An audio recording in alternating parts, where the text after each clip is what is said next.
today I'm recording my instrumental studies in class assessment.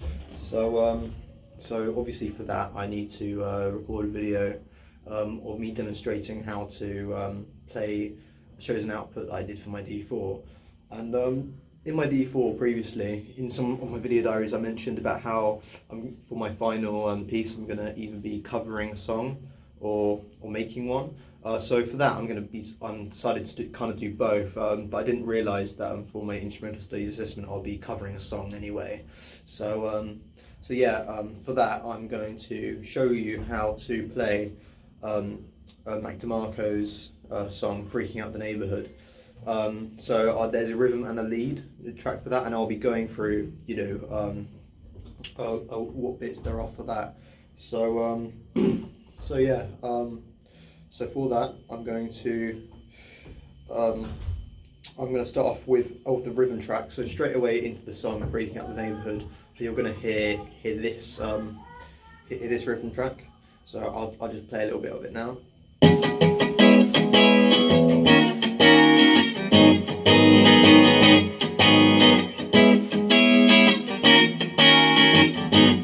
So that's the first bit. What you're gonna want to do is bar the 9th fret, and you want to put your ring finger on the 11th of the A. So you have this chord, and then from that you want to bar the 6th fret. Put your middle finger on the 7th fret of the B, and then you want to put your ring finger on the 8th fret of the D. So then you have this chord. Yes, it goes from to this. And for the next chord, you want to have the next chord shape as you did for the first. So you'll bar the 4th fret, and then you'll put your ring finger on the 6th of the A string. So it's this chord again. And that's the 3 chords that you need for the first bit. The first verse and stuff, and that's before you get onto the chorus. So yeah, and as for the strumming pattern, it's basically So try and replicate that. So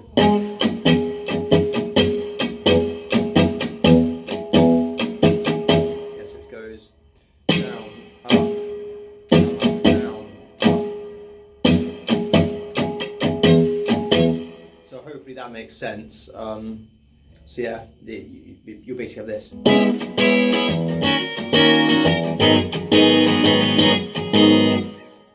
So yeah, hopefully other time signature sounds familiar. So yeah, so that's basically one bar of it. So that goes on for a few bars, and then afterwards, for the chorus bit, the rhythm for that will include a few more sophisticated chords, but most of them are bar chords. There's only a few that aren't chords. So, and also another thing that I forgot to mention is it'll be a lot easier if you were to put a capo on the 2nd fret. Actually, I'll do that now. That's just what Demarco does, because I think he just does it because it's just easier for him to do chords that aren't bar chords all the time. But I don't know the exact reason for it, but it's a good way to replicate his style, at least. So if I can just get my capo out now. Here it is. So yeah, 2nd fret. See, has a very kind of harmonic, reverby sound. So for the 2nd bit, you want to bar the 7th fret.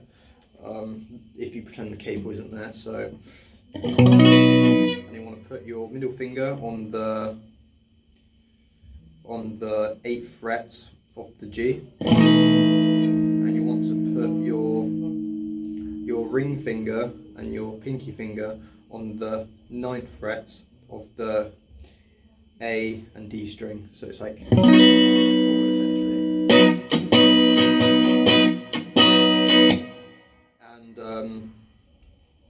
And for the next bit, you want to, and for the next chord, you want to have your index finger on the 8th fret of the A, and you want your middle finger on the 9th fret of the D, and your ring finger on the 9th fret of the B. So it has that chord.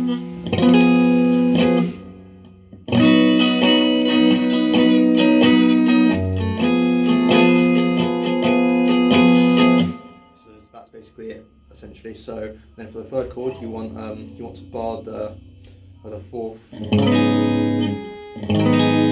fret and put your ring finger on the 6th of the A. So that's how that chord. And then you want to move your ring finger to the 6th fret of the D, and then have your middle finger on the 5th fret of the B. So, and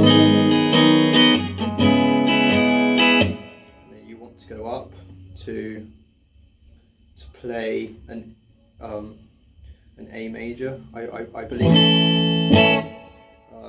Yeah, so that's middle finger on the 6th fret of the G, and then ring finger and pinky finger on the 7th fret of the A and D. And then you want to go down here to and then put your index finger on the 3rd fret of the G, ring finger on the 4th of the A, and then ring finger on the 4th of the D. So yeah, that's essentially it for these chords anyway. So if you were to piece that all together, the rhythm for the chorus would sound like this.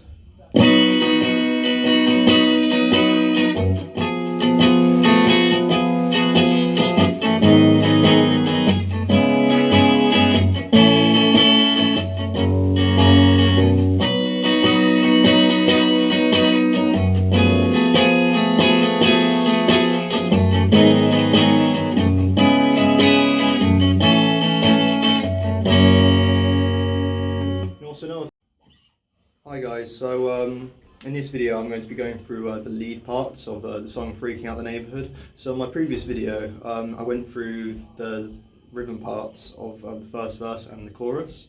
So in this bit I'm just going to be going through the lead bit. Now I think the lead bit is the most important bit because it really brings out the identity of the song. It really has the really catchy notes on there, very harmonic. But anyway, I'm just going to jump straight to it. So the main lead bit goes a little bit like this.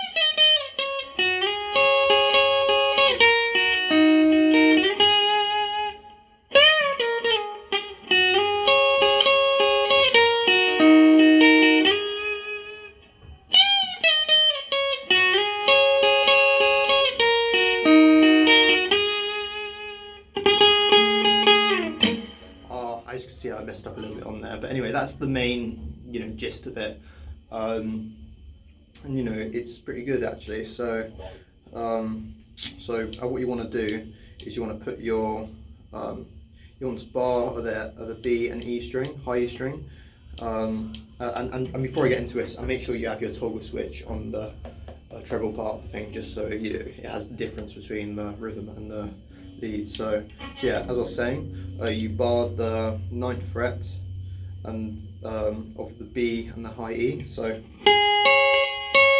and you pluck them twice in a kind of arpeggio. So 1, 2, 1, 2, 1, 2, and then you want to bring your index finger to the 8th fret of the high E and keep the same note on the B. So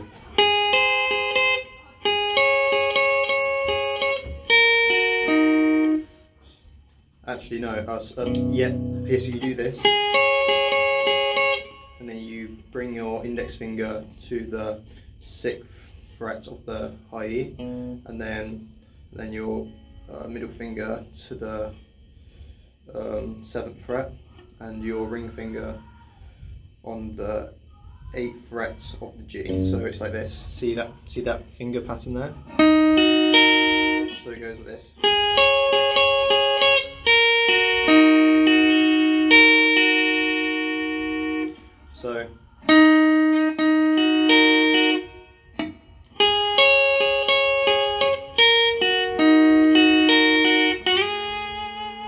So yeah. So you kind of arpeggiate that as well. So it's G, E, E, back to the B, and then you slide up to the 9th fret on the B.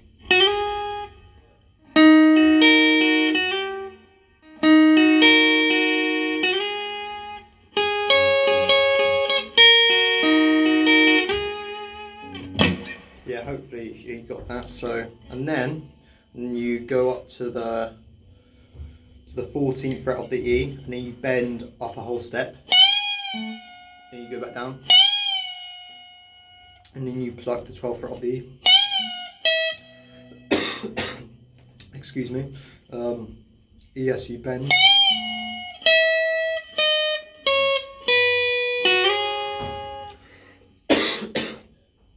Yeah, so that's it essentially.